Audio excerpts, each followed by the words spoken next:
What up, it's your boy T on the reaction. Today is a makeup from Wrestling Wednesday. Kick things off from a video from What Culture.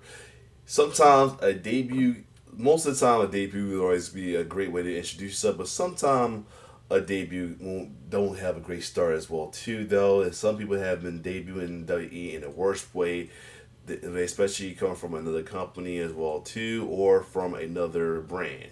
That being said, we're gonna look at some of those who debuted the worst way, whether they still came out great while they, or unfortunately that debut I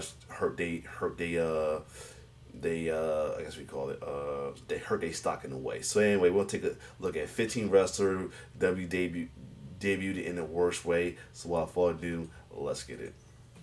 We all know that a debut in WWE can make or break you. I mean, go back to WrestleMania 41, Joe Hendry turned up and totally changed the game. I know everybody wanted to talk about him being buried, but go look at the statistics, the numbers, I think he's gonna do all right. Certainly though, this is not always the way, and while I'm sure the intentions are good, poor individuals get saddled with such stupid gimmicks, well, it's already the beginning of the end. And most of the time, most of the majorities are because you know who was in charge and how they was with NXT stars, or in general, Vince.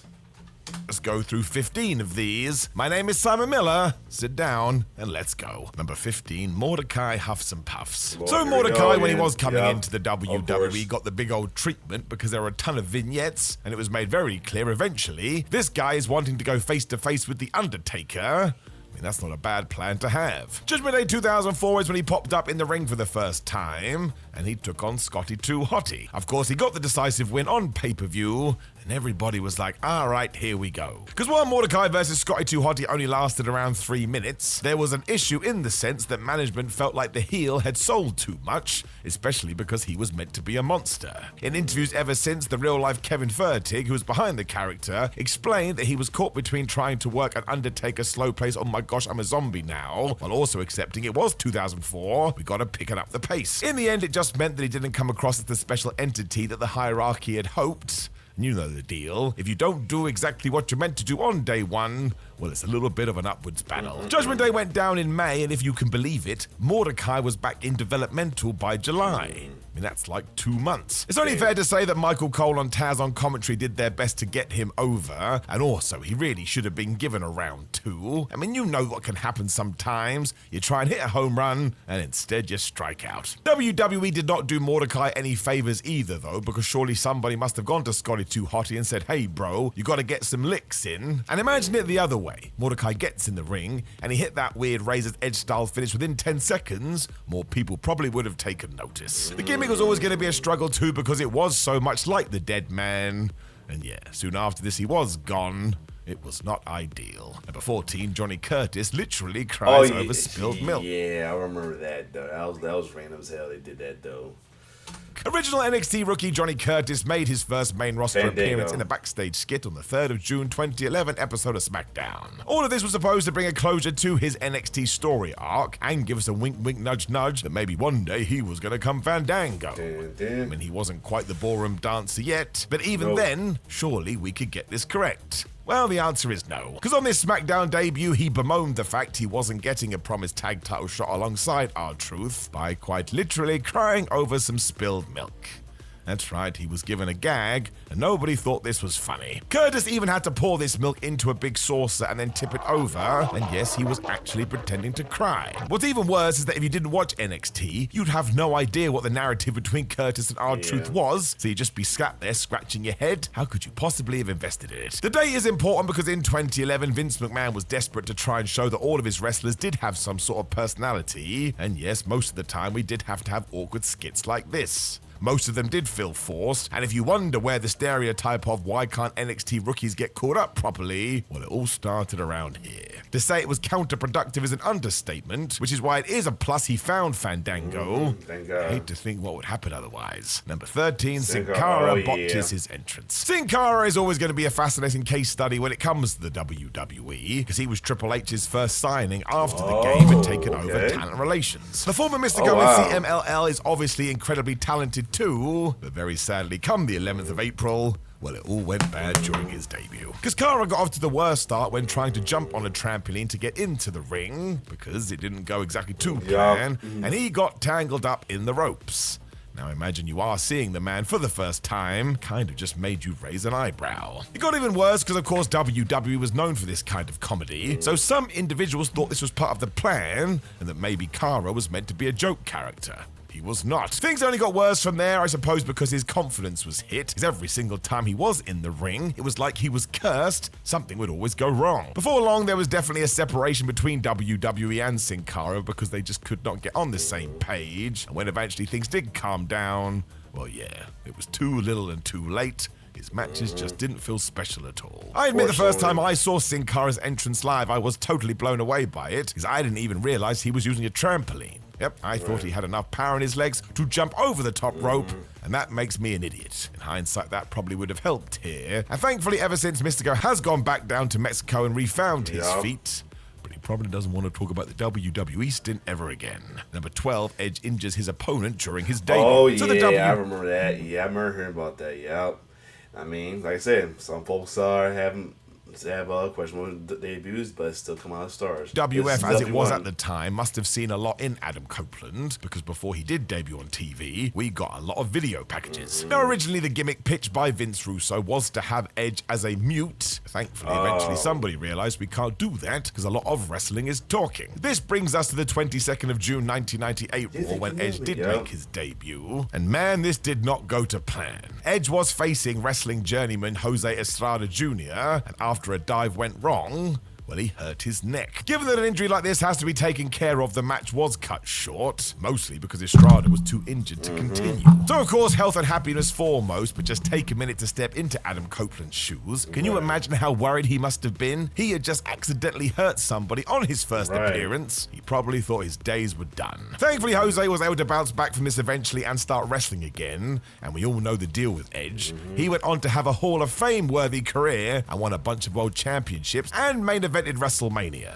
So there's some inspiration for everybody listening. Even if you do trip up at first, the future can be bright. Nice. Number 11, Emelina, Waste Your Time. Let's just go into the statistics. WWE made fans sit through approximately 17 weeks of vignettes promising that Emma was about to become Emelina. The day finally arrived on the 13th of February 2017 Raw, when Emelina walked out the day before Valentine's Day and said, you know what, I've changed my mind, I don't know what to do this anymore. She went back through the curtain, and yep, she was just Emma again. As we would soon learn, WWE chiefs had decided that Emma wasn't able to pull this character off, but that one doesn't make any sense, and it's 2 + 2 = potato. At least give her a chance and then let her work on the damn thing. This just felt like one massive troll, and yeah, like we said in the title, was an utter waste of everybody's time, including WWE's. Think if you were the director behind all those videos as well, you'd be like, well, why did I even do that? You'd be lying on your deathbed, and that would be sticking out in your brain. If nothing else, it did no favors for Emma, because she was never really able to get back to where she was, mostly because the fans were asking the question, well, what the hell happened here? It's really not protecting your talent or actually sitting down or working with them, which was absolutely a problem with the old WWE. I think these days they'd actually find a way to make it click. But yeah, this was not a good debut. Number 10, Brandon Walker's knock-knock joke. Ex-TNA standout Chris Harris must have been over the moon when he signed with WWE in 2008. Not only had he had a great run in total non-stop action, but the fans were most definitely in his corner. They wanted him to succeed. He was eventually introduced by ECW GM Teddy Long during a backstage skit on the 8th of July episode, when he did indeed have a chat with former GM Armando Estrada. Now, the first error we made here was calling Chris Brandon Walker. Not trying to be horrible, but that's the most generic name I've ever heard, and sounds like it came straight out of WWE 2K25. What made it even worse, though, is that Walker was scripted to tell a knock-knock joke to Estrada, which went, knock knock, who's there? Brandon Walker, and I'm going to knock your brains out. Okay. Thanks for telling me. Walker didn't deliver this with any real aggression in his voice either, and also, it's a knock-knock joke. So unless you're trying to get over with 6-year-olds, I do not think this was the way. Incredibly too, Brandon Walker's adventure on ECW lasted only 2 matches before all of it got canned. There were a few other backstage skits where he just went around introducing himself to people, and I tell you, my friends, that was that. WWE soon decided they had made a mistake, and he never even got a chance to rectify it. You can go back and watch all these and look at Chris Harris's face, He visibly hates his own gimmick. He soon was out the company too, and honestly, talk about not even giving the dude a chance. Right. This was another one that was just so stupid. Number 9, Hector Guerrero hatches as the gobbledygooker. So this one has been talked over and over again, but when it... I keep forgetting that's Hector Guerrero. Wow. I keep forgetting that was him that did that. Jesus. Wow. To be the first Guerrero to be put on WF, and this is the way they bring you in. Wow. Comes to bad debuts, well, how the flub can you ignore it? Hector Guerrero did burst out of a giant egg at the Survivor Series 1990, and he was indeed dubbed the Gobbledygooker. Now, do not get this wrong, my friends. Vince McMahon wanted this giant turkey to be the mascot of the World Wrestling Federation. He had seen the likes of Mario and Sonic doing it for Nintendo and Sega and tried to follow suit, but who the hell came up with this one? The Undertaker has talked about this as well because he debuted on the same show and he was actually terrified that he would be the giant Eggman. I mean, if that doesn't sum it up. Thankfully for Hector, at least he was hidden under a mask, but this did not do him any favors. And also, even kids thought this was dumb. So what do you think adults made of it? The funniest part is that when Gene Okerlund did actually introduce the Gobbledygooker, he said it like it was some massive star that we would all recognize. Right. Obviously, in 2025, we all know that it was the opposite, and genuinely is one of the worst ideas in wrestling history. I mean, talk about insult to the fans. This thing was built up for weeks when a giant turkey man hatched from the thing. I'd love to say that the WWF never did anything like this again, but that would be a lie. They did it all the time. Number 8, Friar Ferguson is a mad monk. The real-life Mike Shaw had an all-time run of questionable gimmicks throughout WCW and WWF, but what he did here was undoubtedly one of the worst.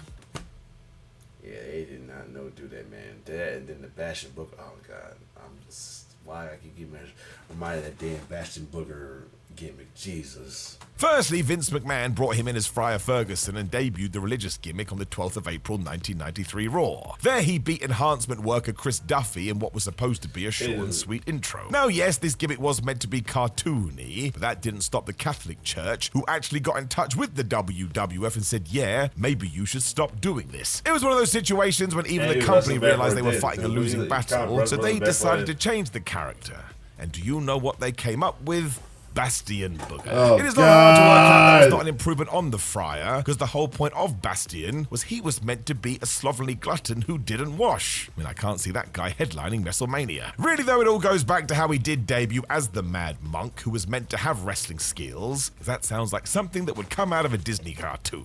This first squash match didn't really do anything for anybody either, and you could tell that Ferguson was sort of struggling with his knees. Probably shouldn't have been in the ring to begin with. So it was just a bad idea that got worse and worse and created a bunch of controversy. You'll be not surprised to hear this one didn't last very long either. Number 7, Retribution changed literally nothing. So during the COVID pandemic era, WWE thought they should come up with a brand new group, which is why on the 3rd of August 2020, Revolution debuted by setting fire to a generator. We were then told they were nothing more than a bunch of thugs. Here was Revolution. Days later on SmackDown, they beat up some officials and cut the ring ropes with a chainsaw. And listen, I can't tell you any more about that. I don't know why they did it. Soon the members did explain to us that they were sick and tired of being overlooked on NXT and wanted WWE contracts when we gave them names such as Slapjack and T-Bar. I mean, why on earth were they never taken serious by the WWE Universe? There was also a massive plot hole in this because clearly they had contracts. Otherwise, how would they be on television to begin with? Now, when you go through the individuals in the stable, there was mad potential here, but WWE just gave them such a dumb story. And even when Mustafa Ali was revealed to be the leader, we would just not allow them any time to actually make this work. Come the end of the year, most were describing it as one of 2020's weakest storylines, and really that does come down to the creative team. You'd pick people here that knew what they were doing, but then put them in stupid masks and told them to say things that didn't make any sense. It affected their standing within the company too, to the point most got released. So honestly, let's never ever do anything like this again. Number 6, Karrion Kross becomes a joke. No matter what you thought of Karrion Kross down in NXT, he was booked wonderfully. He was the NXT champion for ages. Vince just had to find a way to fuck this up. And to make Adam Cole's little promo against a prophecy. It was crazy. were just school fools, he was very fun and exciting to watch. That's why it made no sense when he did debut on the 19th of July 2021 episode of Raw and instantly lost to Jeff Hardy in around about 2 minutes. Afterwards, he was also exasperated and sort of mumbling about revenge. And if you hadn't watched NXT, you were like, well, this isn't the Karrion Kross I know. What the flub are we doing? Jump forward to the 23rd of August Raw, and poor Kross also had to come out in a helmet and suspenders and looked a little bit like he was a gimp. Don't get mad at me, that's what everybody else said. It was absolutely terrible, mostly because Vince McMahon didn't know anything about NXT and essentially tampered with things just to wind other people up. Karrion Kross then lost all his credibility because of this, meaning we had to start again. I mean, honestly, it's one of the stupidest things we've ever done. The fans knew this too and got even more mad when Scarlett was removed from Kross's side, and come the 4th of November, he was released. No wonder wrestlers get so mad about this stuff. What else was he meant to do? Thankfully, when the WWE did shift its managerial structure, he was brought back in August 2022, although it's only really now we're finally seeing his potential. But yeah, go back and watch all this, especially when he came out in his weird Krang gear. I have no idea what Vince McMahon was thinking. This one was just bad. Number 5, LA Knight is Max Dupree. This the one. Yeah, this the one here. Oh yeah, what the hell was he thinking with this? Oh yeah, Vince don't think. Yeah. So all things considered, LA Knight probably could have made this work because he just gets it, but at the same time, look at the star he is today. Why the hell was the main roster not trying to do this to begin with? Well, I can explain it to you. It's because the Maximum Male models had recently debuted on SmackDown, so somebody decided they needed a mouthpiece and a manager, and they gave that slot to the called up LA Knight, and they called him Max Dupree. This was the 20th of May 2022, and just go watch any of these skits. Poor Max Dupree is essentially dragging himself through this. I mean, he does make the best of bad material, but it was never going to work out. The WWE did not treat any of them right either, because Mansoor and Marseille were doing excellent stuff here, and yet the machine never got properly behind them. It soon came out that Vince McMahon was not happy with Max Dupree's work, and that he was actually thinking of letting him go. I mean, why somebody didn't just show him a tape of NXT, I do not know. But yeah, eventually did take over, and LA Knight was reborn on the main roster. And surprise, surprise, it has been a massive success. So if something is working in your developmental brand, maybe just do that on Raw and SmackDown, and don't come up with a stupid idea. Number 4, Fake Diesel. Oh my God. RP the man did play Fake Razor as well as Razor Mo, real Razor Mo, but damn, man, yup. Well, you know, one of them became a star on his own as a different character as well too. Fake Razor Ramon. Poor Jim Ross from the 30th of September Raw 1996 had to pretend that Kevin Nash and Scott Hall were coming back to the company. Right. This was a half lie. I mean, Diesel and Razor Ramon were going to return, but they were now played by completely different people. These poor roles went to Rick Bogner and Glenn Jacobs, who of course in the future would be Kane. This is genuinely because Vince McMahon had decided nobody cares about the human being. I like how he put the mask on Kane because we know behind the mask. They just want to see the gimmick. Once again, he was totally incorrect. Mostly the audience felt like they had been tricked here because it was a massive troll, and it made JR look like a damn fool. Yeah, he had to pretend these were the real guys. All you need to do is go and rewatch their debut and listen to the fans. It was like a balloon had been popped in the arena. Right. They had all bought into this idea that, oh my gosh, Nash and Hall were going to come back, and instead we got 2 imposters. Poor Bogner was never able to overcome this in the World Wrestling Federation, and if it wasn't for The Undertaker needing a new opponent, who the flub knows what would have happened to Glenn Jacobs. It really does come down to the fact that the WWF and WCW were feuding at every single turn, but yeah. This is another one. Let's never do it again. It served absolutely nobody. Number 3, it's Christian. The 10th of February 2009 episode of ECW was in full swing when from nowhere, Christian returned. This was a major comeback for Captain Charisma because he had spent several years doing excellent work in TNA. And now he was back to try and win a world heavyweight title. All of this should have been absolutely fine until you learn what Vince McMahon told then ECW announcer Todd Grisham. Because everybody was stunned when Christian did walk out, and he quite literally just said, It's Christian. It's like somebody had just received a bill in the mail. He could not have been less enthused. As it turns out, it all comes down to the fact that Vince McMahon never really was into the Christian character and therefore tried to mug him off. We know. If you were watching at the time, though, you should have. Yeah, we know, because I mean, nothing against Edge, is how he's pushing Edge over him, though. You know, there's people who argue say that Christian was a better wrestler, but we'll see. Been livid because Christian was meant to play a part in the ongoing feud between Edge and Jeff Hardy. That would have served as a wonderful surprise, but because the news leaked to the internet, Vince McMahon changed it to Matt Hardy, who turned heel at the Royal Rumble. And trust me, I was watching at the time, and this one also didn't make any sense. Thankfully, things have worked out well for Christian in the long term, and his stint in AEW has proved to everybody he is all-time, but he must have been livid here. Everybody wants a great WWE return and comeback with the bells and whistles, and instead he got, it's Christian. Number 2, Lord Tensai has no chance.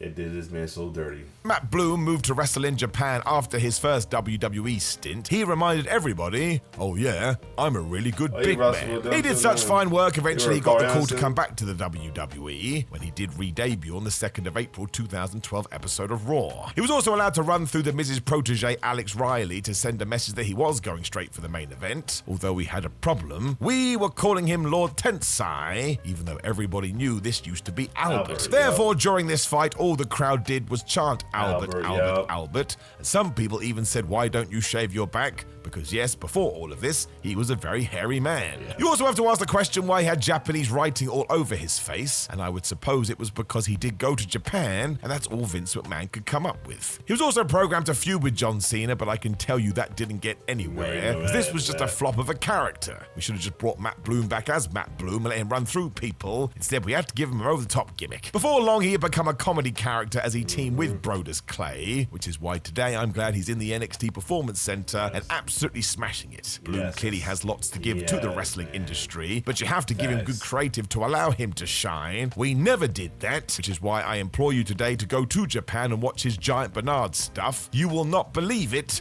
It is a total 180. Number 1, DDP is the Stalker. So please. Yeah, man. Yeah, much as legendary DDP was, the way they debuted him on WWE, man, was not cool, yo. I'm sorry. I get it. They wanted him to make a deal because it's part of the alliance, but at the same time, not cool. That was not the way to debut him. Please do get this straight. When WCW was smashing all records and was on top of the wrestling industry, Diamond Dallas Page was a major reason for that. People love this guy. When he won his first world champion too, there was genuine joy in the crowd, which begs the question what the hell Vince McMahon was thinking when eventually he jumped ship. Oh, I know what he's thinking. Sticking to WCW, you know, not only that we bought WCW, let's stick it to him by doing him told even dirty. Cause now he got more.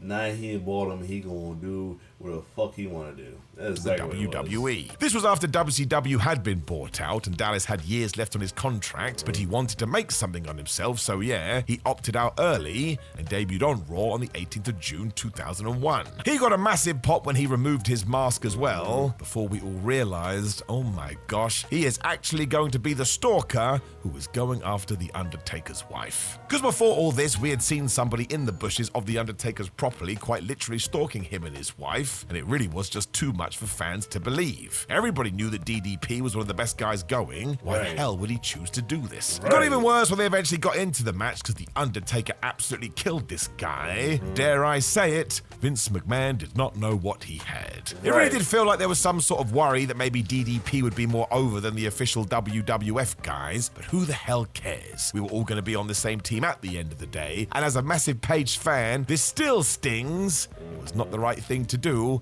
and I'm going to say it one last time. It was really, really stupid. Know of any other debuts that absolutely wrecked people? Let us know in the comments. Man, for real, it definitely not a way for them to do that, yo.